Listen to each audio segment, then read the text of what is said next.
Hello and welcome to Breast Friends Cancer Support Network. I'm Michelle Beck. I'm a two-time, almost 10-year survivor of breast cancer. I'm the patient programs assistant at Breast Friends of Oregon. And when I have time, I write at a blog called I Never Liked Pink. And that's also where you can find me on social media. So today is one of my favorite shows. As my listeners out there know, I love talking to women who have been impacted by cancer and the fabulous things they have done with it. So my guest today, her name is TJ Hils. She is a financial consultant. She has been impacted by breast cancer. She is an estrogen researcher, author of an Amazon book bestseller, Sex, Drugs, Babies, and Breast Cancer, The Health Benefits of Estrogen Testing. She's a speaker and so much more. We're going to get into all that today. So TJ, welcome and thank you so much for being here today. Thank you so much, Michelle, for that amazing introduction. And thank you very much for having me as your guest. Well, as we were talking before we jumped on here, I finished up your book a few days ago and I learned I know a great deal about, estrogen, breast cancer and things like that. But really your book opened up my eyes to so many things because we get all the things, the lists of things we're supposed to do and not do, but you actually tell us why. And that really makes it so much easier to do whatever steps we need to do because we know why, not just do it. So I greatly appreciated that and definitely going to be promoting it to as much as I can to people. So tell us a little bit about yourself, the non-cancer side. Well, I am, and I don't say this with pride, I am a super mom par excellence. Hey, own it. I have my own business. I run this foundation. I have 3 children, 21, 16, and 16. And as I was just telling you, one of them wants to be a student college athlete. So that is managing his budding career is a full-time job in and of itself. Mm-hmm. I still manage my financial consultancy and have a few other book ideas in between giving a lot of speeches. So sure, in your spare time. In my spare time. And so the one thing I want to say to you and your audience is that the big difference between me being a super mom pre and post cancer is that when I sit down and I have, I'm still paper, my lists are still on paper. And so, when I start my list, I force myself to make sure that I've done my medical care first, to make my appointments, to get everyone who needs them, their records, to make sure that I am not ignoring in any way, shape, or form any part of my health. And so that's like the big difference is that, Supermom's first job is to stay alive. Well, and that's interesting. That's interesting you say that because in the beginning of your book, that's really what you talk about is that you were doing all of these things. You were running your business, your family, and you were letting your own health be at the back and you were ignoring symptoms that there was a problem going on, but you just weren't. You were too busy doing everything else and taking care of everyone else and not yourself. So yes. Mm-hmm, and that led potentially to your cancer diagnosis. So can you tell us a little bit about that and how you found it? So, as you said, I was really sick for about, I'm not exactly sure, but 18 to 24 months before I found a lump in my breast, which is how most young women, I was 43, 44 when I found the lump. And prior to finding it, I had been extremely tired, which is not my MO. Like I'm like the Energizer Bunny. And so I'd been going to bed really early. I'd been sleeping a lot. I had been like becoming exhausted, which is very unusual for me. And I had been bleeding irregularly. A lot. And so the irregular bleeding was affecting my migraines to the point where, it made like running my supermom life really unsustainable.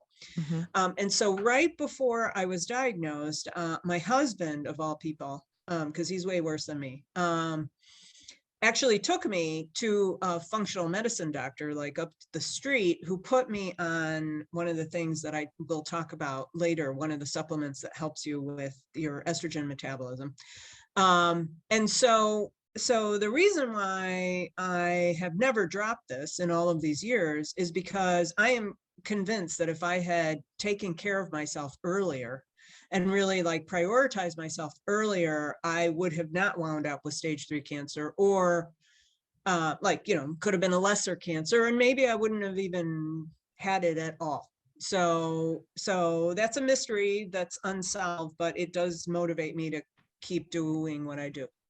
Sure. So with stage 3 cancer, surgeries, chemo, radiation, what did you go through? I went through 3 lumpectomies, axillary dissection. I had a botched surgery, which also led to my discovery here. I was not able to make it all through chemo completely because I kept almost dying. Yes. And full radiation. And then I have been on hormonal therapy since. So 10 years on tamoxifen, and I'm on my 2.5 years or whatever of aromatase inhibitor, which I will probably be on for life. The bane of my existence. I'm taking a break from them right now because my knees had gotten so bad I couldn't even walk up my stairs. So it's hard. The AIs and the side effects for some people are just, they're rough. So it is really hard. That's, it's very hard. Right. It's all about figuring out the quality of life. It's a hard equation, but let's talk about you and your discovery. So when you were going through this and when you were diagnosed, you said you were super mom, you were running your own business. And how did you transition? And yes, you're still doing the financial stuff, but really needing to go back and like, I'm going to do research on estrogen because I feel like that had a really big part in my process. Like what was the real impetus for you to do that? Because there are other people out there doing it, but you kind of took it and ran with it. Well, so what happened, the long story is that, so what I do as a financial consultant is I research. Okay. So I research and I research data. So and I've been doing that for many, many years successfully. And what I do is I go out and I find the best researchers. So after the botched surgery, what I did is I started basically interviewing doctors. And so I saw every breast cancer surgeon in the city before I chose my second surgeon. I saw every oncologist in New York City, the breast specialist, before I had started chemo. And I reached out to every doctor who I'd ever trusted before. So I had, long story, but anyway, one of my internal medicine doctors referred me to a biochemist who had been working with the military on Nutrigenomics. And so I met one of the foremost experts on Nutrigenomics at the time when it was really, really unheard of. Well, until your book, I had never heard of. So I'm going to ask you to give a detailed description of what it is. And back then there was only one commercial testing company where it was available. Everything else was in labs. And I met him, and then he started me on the discovery of researching estrogen. And I didn't just research estrogen. When I came out of treatment, after my brain recovered, like I have no medical background whatsoever. So the first thing I did was started getting a little more up to speed on a body. And then because I'm in New York City, I did a lot of research on all of the alternative treatments. I don't want to say alternative, let's say adjunct. Okay. So I'd already been through all traditional therapy. I was starting on tamoxifen, and my risk odds were poor. And so, because back then I didn't qualify for Oncotype testing. Right. I was basically told like my risks of recurrence within 5 years were 30%. Now that turned out not to be true. It's more like 15, but that was the number I was operating under. So, I investigated cancer vaccines, and they were looking at bisphosphonates at the time. I didn't qualify for the trial, but, I went through the whole process anyway. I looked at stem cell treatments. I looked at all the adjunct things that were happening in New York City. And after doing a huge amount of research, the kind that I would do for a client, I concluded that the way forward for me was to improve my estrogen health.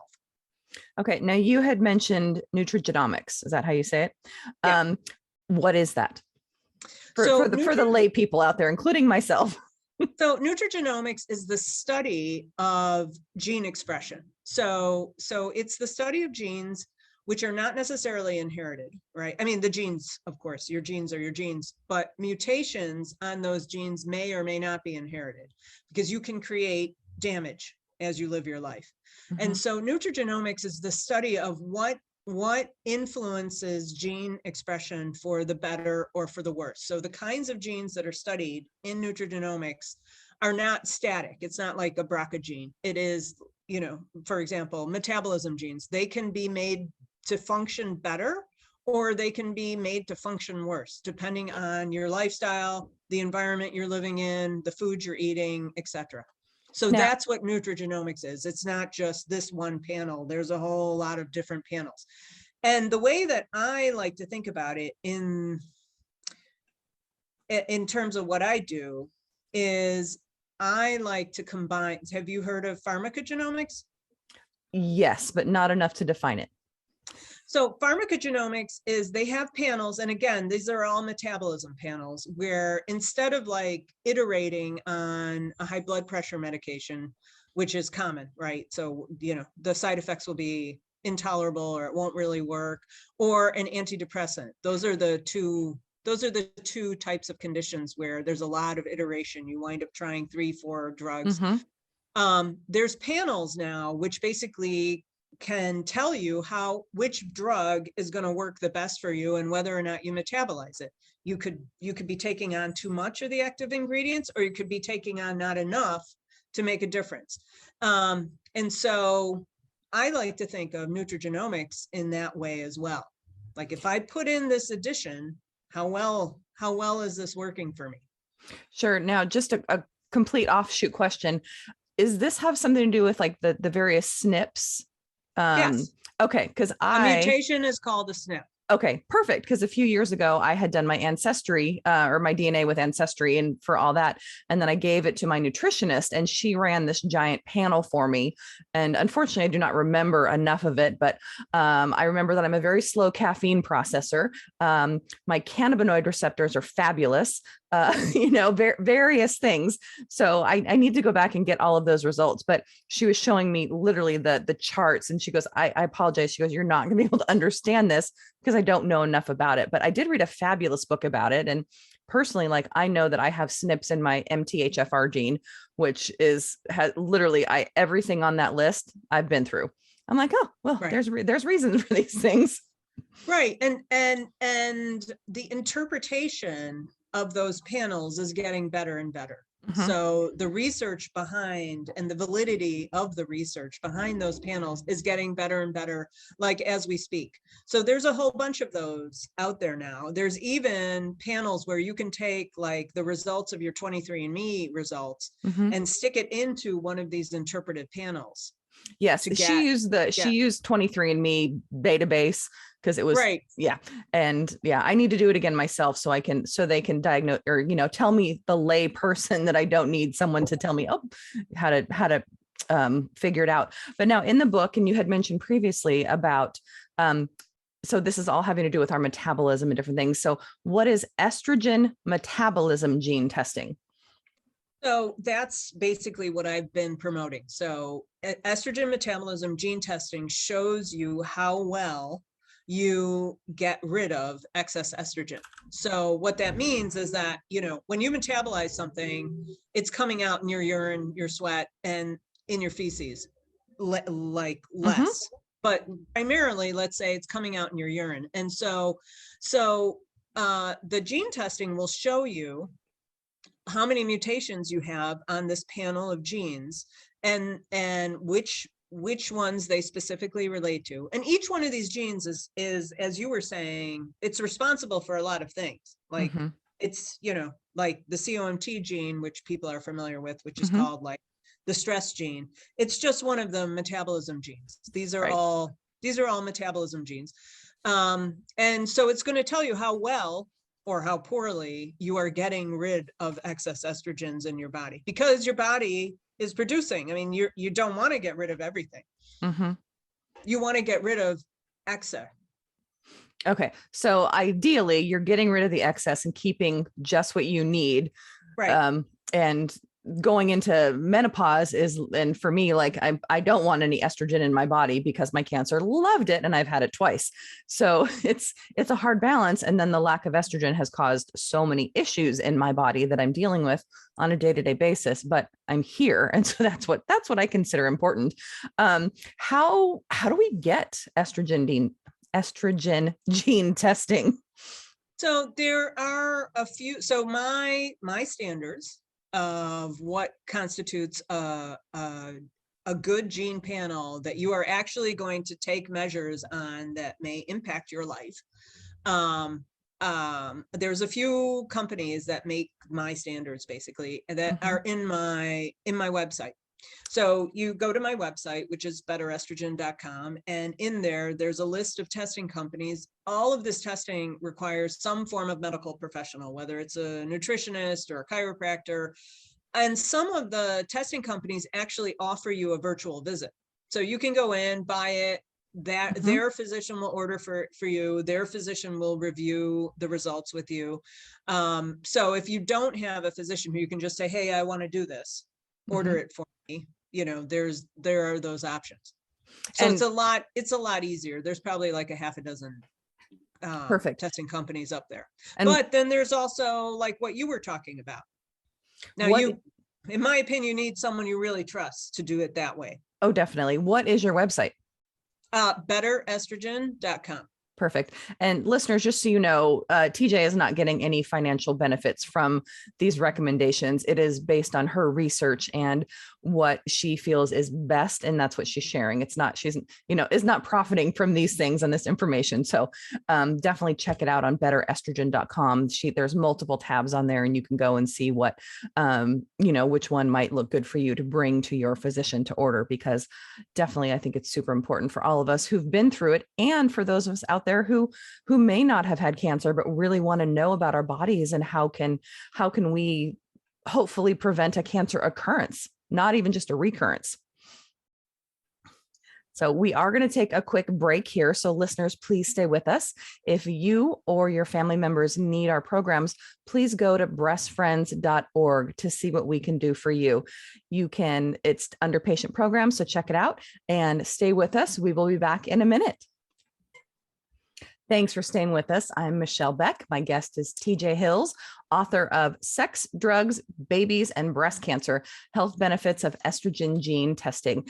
Now, TJ, before break, we were talking about how to get the estrogen metabolism gene test. Sorry, my brain is moving faster than my mouth today. So let's talk about where we really are exposed to estrogen. Like what should we be looking for in what we put in our bodies, around our bodies, and things like that to make a difference?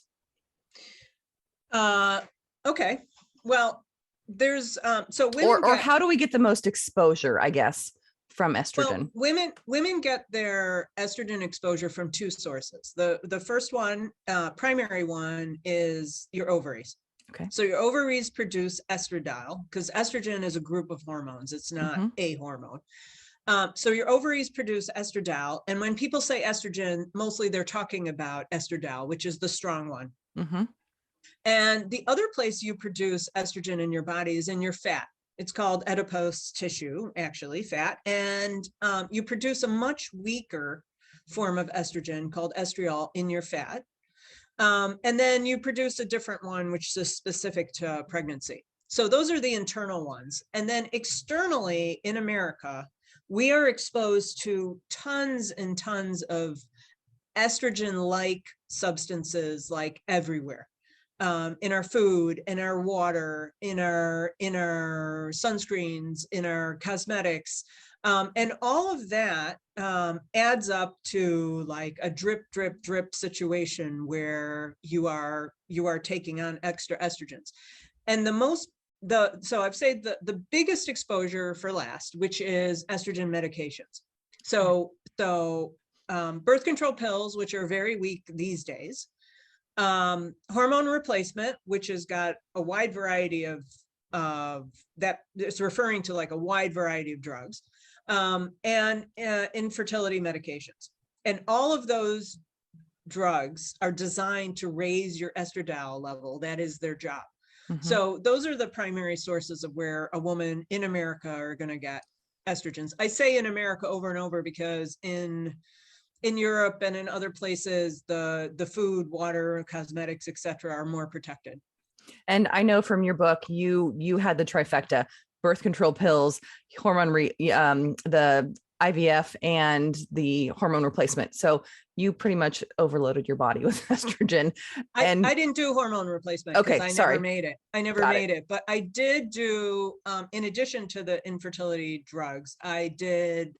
That's right. The study that you were in. I participated in a study, and I took Chinese herbs all at the same time. So many things going on right there. I'm infallible. Never gonna die. Well, and that's what I really appreciated in your book that I mentioned before. This was the first time when someone explained to me why being overweight is bad for you in terms of breast cancer, because that form of the estriol is produced in the fat cells. And I was like, okay, that makes more sense now, other than someone just telling me don't be overweight. Like, I know I shouldn't be overweight, but now I know why.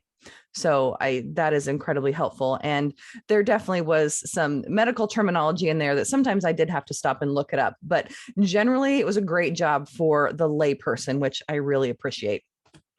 Well, thank you. And so how does breast cancer risk, it's related to our estrogen exposure? So that's super complicated. Okay, dumb it down for me. well, first, let's just say that we're only in this, for the purposes of the show, talking about garden variety breast cancer, which is breast cancer that's fueled by estrogen and progesterone. Yeah. So that is about roughly 80% of all breast cancers. The rest are going to be genetically related, or there's also like a category of negative breast cancers. Triple negative, it's its own beast. Yeah. Right. And so when you look at like the American Cancer Society or breastcancer.org, when you look at like the lists of established risks, apart from like chemical exposure or genetics. So if you're not living next to a polluted stream or some factory somewhere, or have had some like wildly heavy chemical exposure, all of the risks are somehow estrogen related. And if you back into those, you can actually go like gene by gene in terms of like what would improve that into like, well, how do we avoid that? So what we know, so you can't say like, oh, well, if you have too much estrogen exposure, you're going to develop breast cancer. You can't take it that way. What you can take it is the other way. So what they do know categorically through decades of research, even before they had these gene tests, is that women who have garden variety breast cancer have poor estrogen metabolism. Okay. And they know also that women who have less poor estrogen metabolism are the ones that live longer. So their mortality rate is better.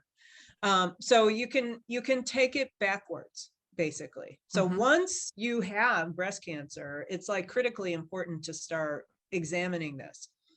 And if you're at high risk for it, I don't mean high risk for breast cancer. I mean high risk for taking on a lot of estrogen. So you take this gene test, your panel comes back with every single mutation, then that means you need to be more careful, not just for breast cancer, but for a bunch of other conditions, and to keep yourself healthy and in control of your body as much as you can.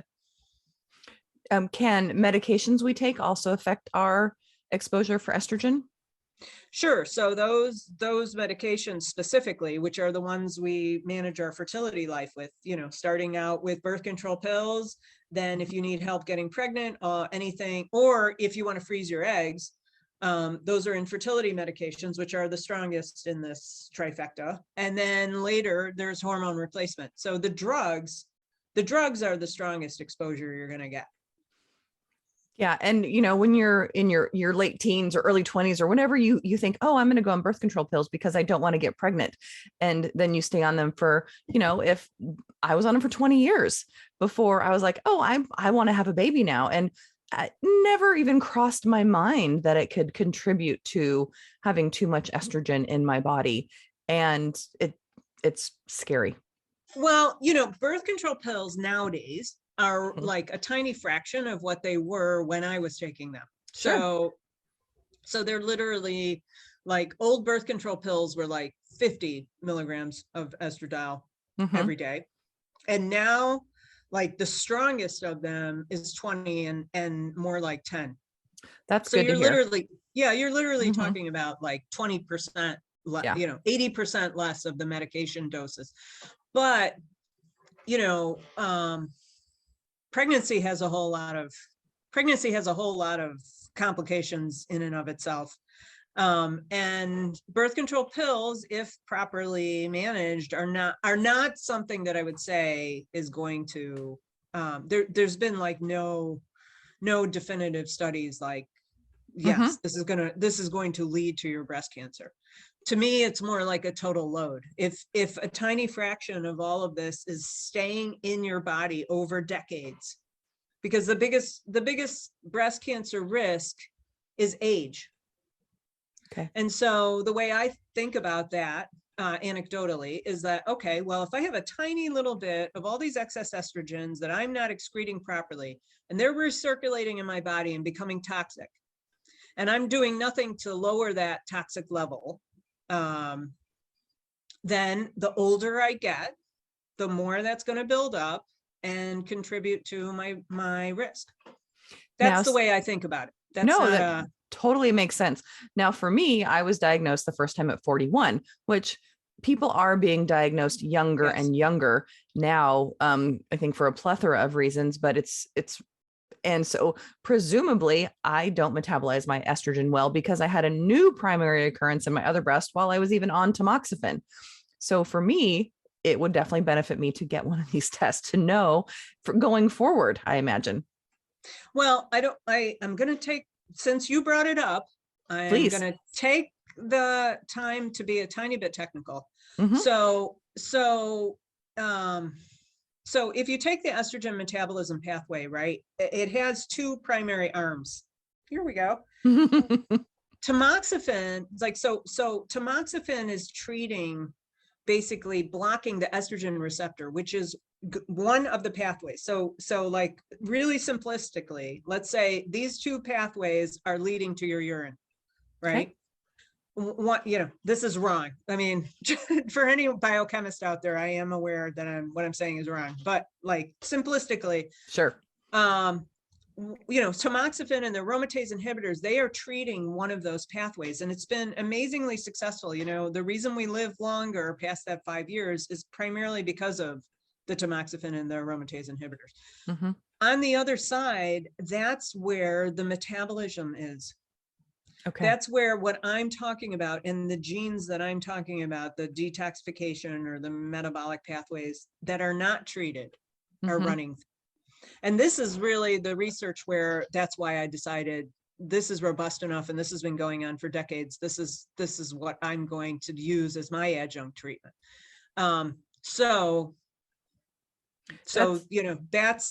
That's why I think for breast cancer survivors, this is super helpful, because what you're doing is you're improving that one pathway that the drugs aren't taking care of.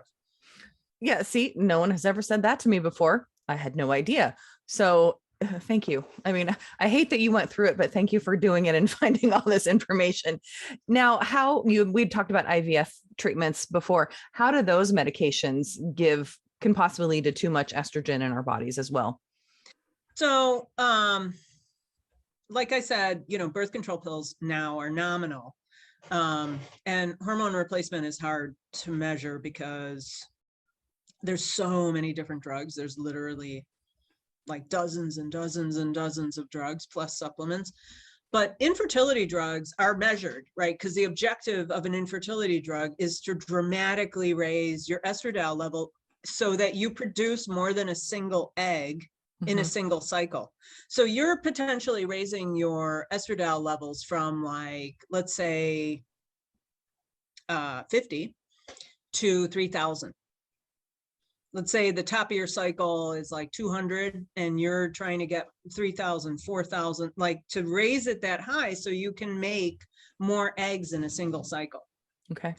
So if you're not metabolizing that properly afterward, or you don't become pregnant, because, you know, the dirty little secret behind IVF is that it's not that successful, particularly for older women. Right. So if you don't become pregnant, because pregnancy essentially changes your entire chemistry.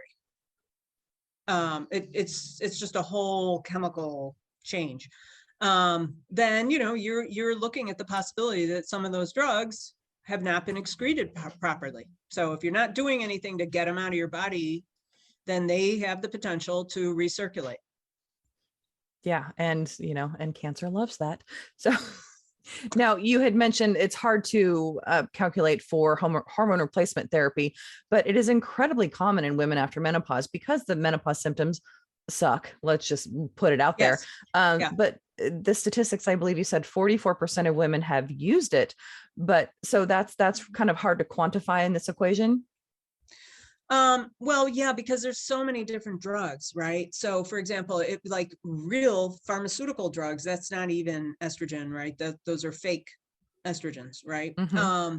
And yes, I mean, if people were actually monitoring, I mean, the way you can monitor IVF is because they actually monitor you, sometimes daily. They're actually monitoring you. People aren't doing that when you're taking hormone replacement. Now, look, hormone replacement is a beautiful thing, right? You're not just talking about the symptoms that you can feel that are incredibly unpleasant. You're also talking about the state of your heart and your bones and your sanity. And like, there's a whole lot of benefits to being on hormone replacement. For sake of the argument, let's just say bioidentical hormone replacement. Because there's other complications with the drugs that have nothing to do with breast cancer. And so my thought about all of these drugs is get the test, because you should be on hormone replacement, right? If you come back with a panel and it's got no mutations, or it's got 1 or 2 SNPs out of, you know, a possibility of 24, then go for it. You know, like, take your hormone replacement, right?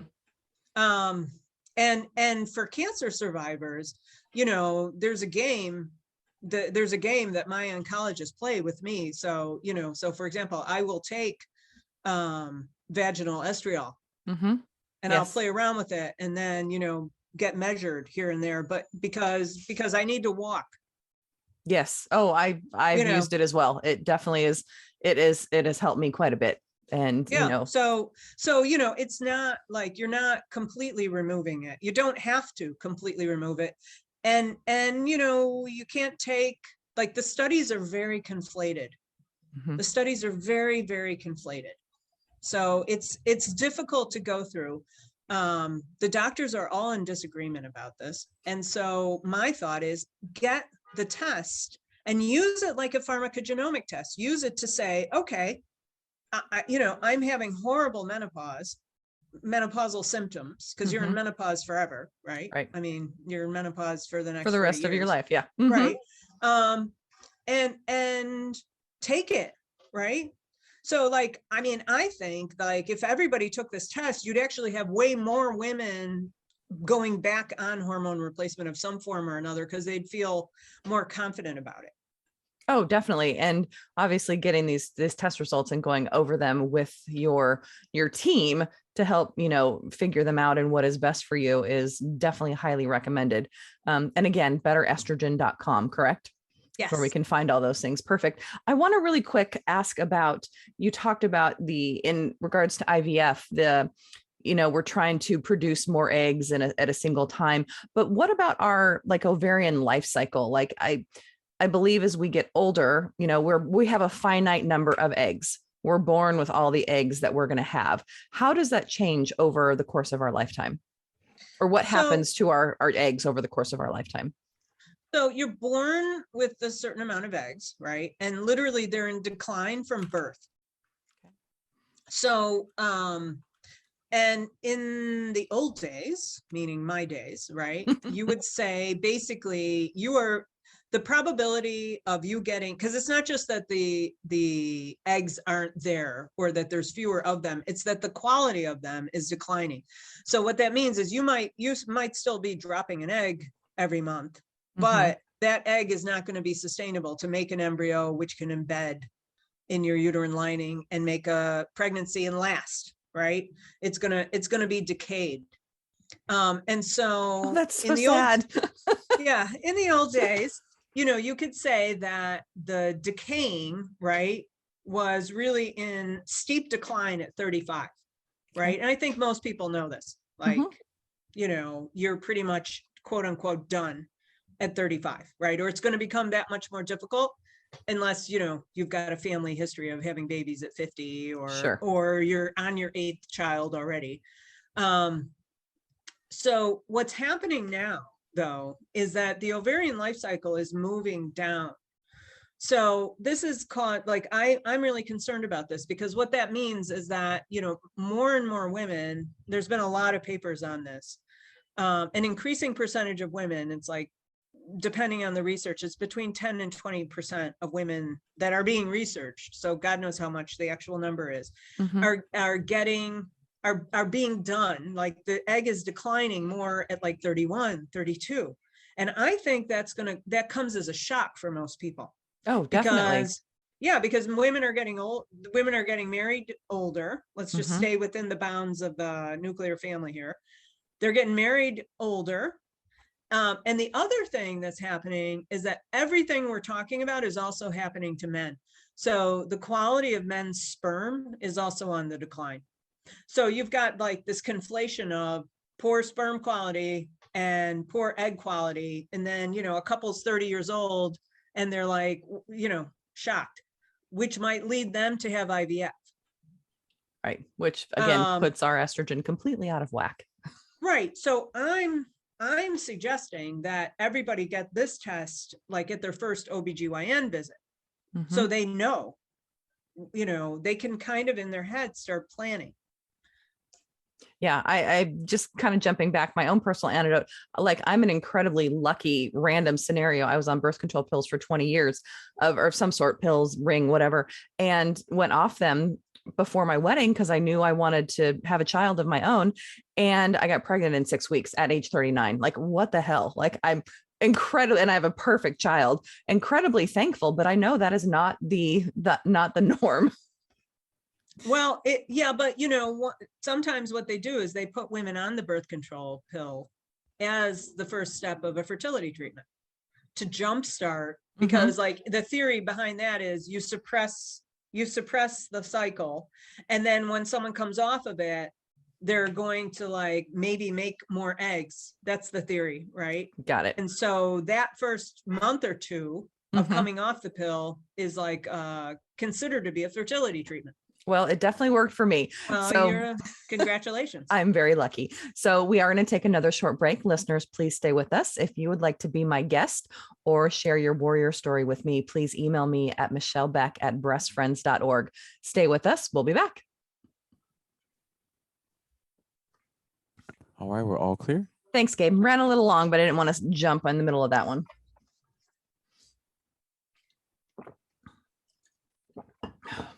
Yeah, I did not plan on, I was 7 weeks pregnant at my wedding unexpectedly. That's awesome. It was wonderful, except my dress didn't fit. I had a strapless dress and my boobs were like up to here. That's hilarious. That's great. It was, it all worked out, but I had girlfriends at my wedding coming up to me going, "You're pregnant. Those are not your wedding." Yeah. And no, we 39. We'd planned it for a year, but they're like, "You're pregnant. Those are not your boobs." I'm like, shh, because I have 4 older stepkids. We hadn't told them yet. Oh, that's hilarious. That's funny, but that's great. Yeah, no, it was wonderful. I am very lucky. And we were actually trying for another when I got my diagnosis.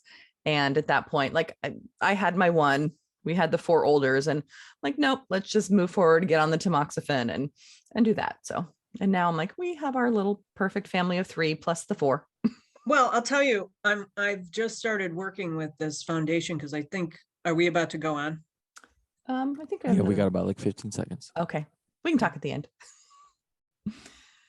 But yes, feel free. We can definitely mention that too, whatever you want to at the end. So whatever I don't cover. You're listening to Voice America Health and Wellness.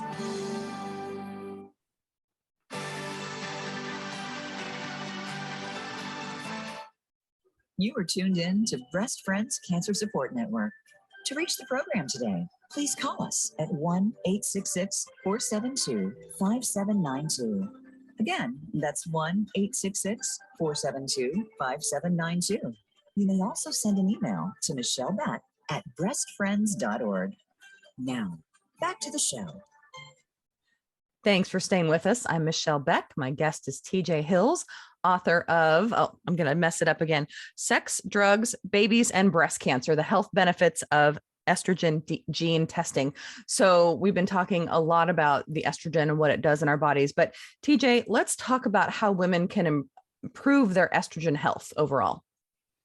Well, that's a good topic because that is the end game here. Mm-hmm. So,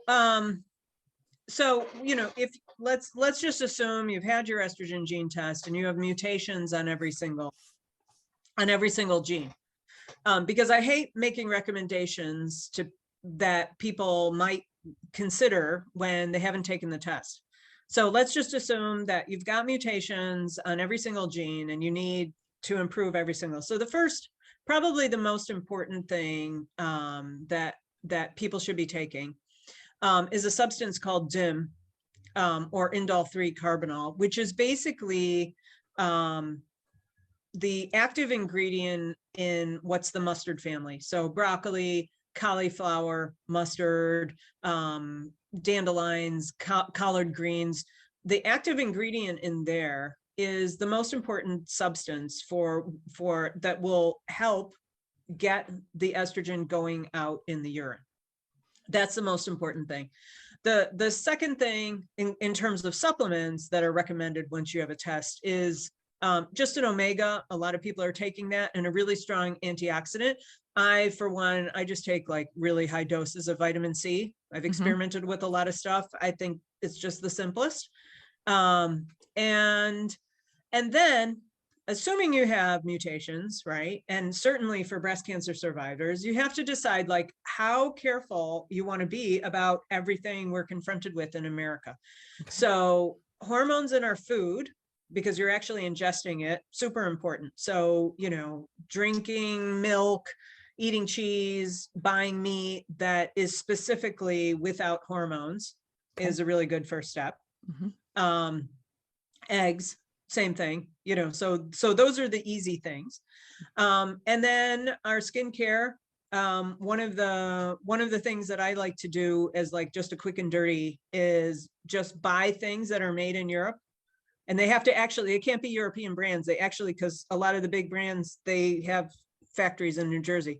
You have to actually get it made in Europe because all of the stuff is banned. So all of the because their rules are a lot more stringent than ours.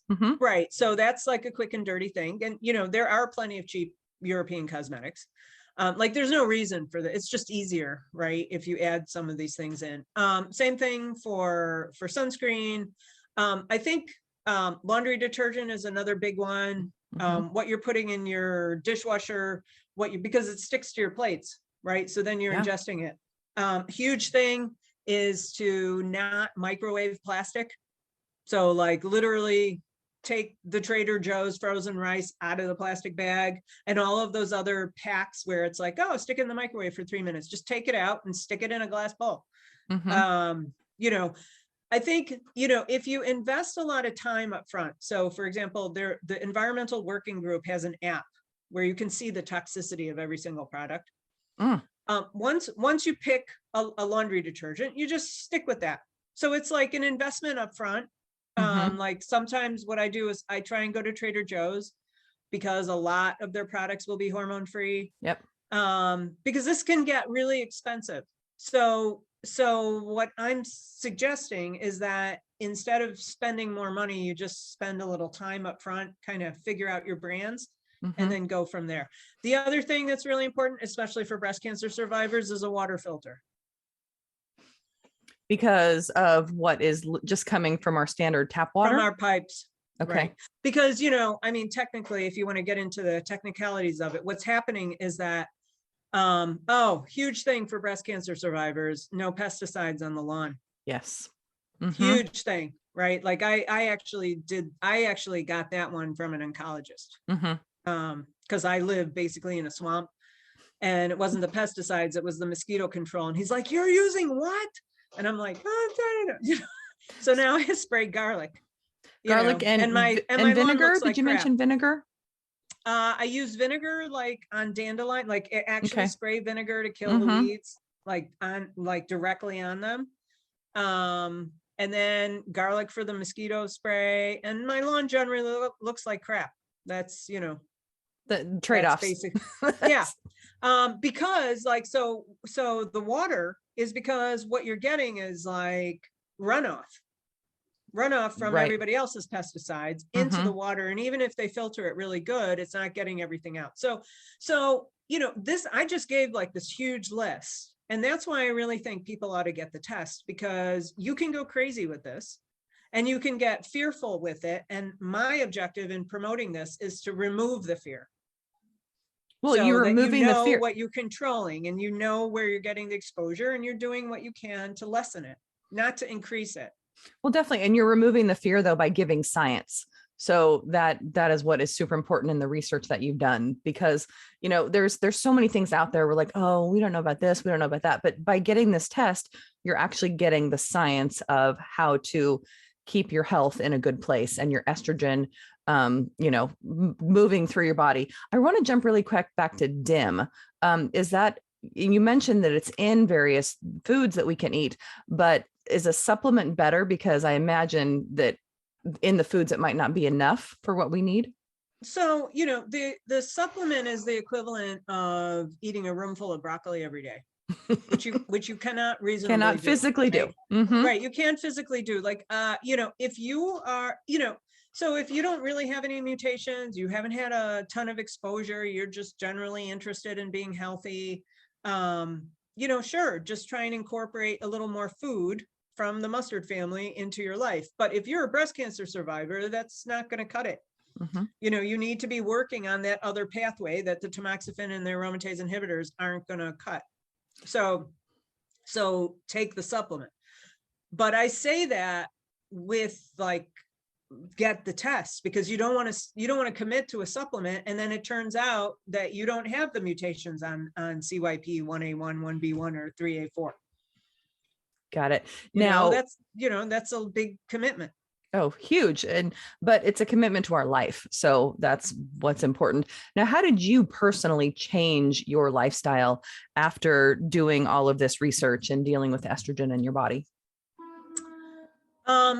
By doing all the things that I'm talking about in stages. Okay. So, you know, I after my first botch surgery, I made it my business to get the very best doctors I could. And so, you know, in many cases, it was doctors telling me, like, you got to stop using pesticides. Did you get the water filter yet? Which, you know, I realized that most people aren't getting that advice. No. And so, you know, over time, I made these changes to improve. And, you know, and it kind of like helps that I want to make sure my kids aren't getting polluted. Right. You know, so a lot of the changes I made around food and water and et cetera were not just for myself, but for my children. Mm-hmm. Because then once you know how polluted the food is, it gets kind of scary. Yeah, but it really has opened your eyes and, you know, changed the way you live. And by what you're doing, you're hopefully helping others out there who can, you know, work on this test. So what is coming up? What is next for you? What are you working on? Well, right now I am just doing a lot of interviewing and speaking to women's groups, basically. Mm-hmm. I have a few books on the back burner that, you know, I will painfully address when I get there. But but you know, I'm just hoping to do less financial consulting and more of my non-for-profit work. Well, I definitely appreciate that. Now, we've talked about the getting the test and promoting and watching the pesticides and all the things. Is there anything that we missed out on talking about that can really promote better estrogen health? Well, apart from keeping a low BMI, Okay. you know, I really struggle with that. But it is important, you know, like, so for breast cancer survivors, right? For breast cancer survivors in particular, because you don't want to be, producing more and more estrogen from your own fat, because Sure. then in some cases you're negating your treatment. You're negating the validity of all these other things you're doing. Sure. Completely makes sense. Again, can you please tell our listeners how they can find and follow you? And I know you have videos and things like that as well. So my website is betterestrogen.com or .org. And I have a LinkedIn channel and I have a YouTube channel, both under TJ Hils. Perfect. And your book is available on Amazon. My book is available on Amazon. It's Sex, Drugs, Babies, and Breast Cancer, the Health Benefits of Estrogen Gene Testing. Perfect. And it was great because I actually got it on my Kindle, and it's a quick read. And I was actually telling TJ that I wished it was longer because it was just so informative, and the way you weave the science in with your personal really hit home for me. So I appreciated that. Thank you. Thank you. It's very kind. So listeners, definitely go check out betterestrogen.org and look at these tests, talk to your doctors, and it will definitely improve your estrogen health. So again, listeners, thank you for being here today. TJ, thank you so much for taking the time today. Greatly appreciated. And we're definitely going to keep promoting this out there to help women going forward. Thank you for having me. Yes. So listeners, if you would like to be my guest or submit your story, email me at michellebeck@breastfriends.org. You can find our show on the Voice America Health and Wellness channel or wherever you get your podcasts. And you can also watch the videos on the Breast Friends YouTube channel. So, excuse me. If you would like to make a donation to Breast Friends to ensure that no one goes through cancer alone, you can do it on our website or by texting BF Radio to 41444. We will be back next week. And until then, remember, we rise by lifting each other.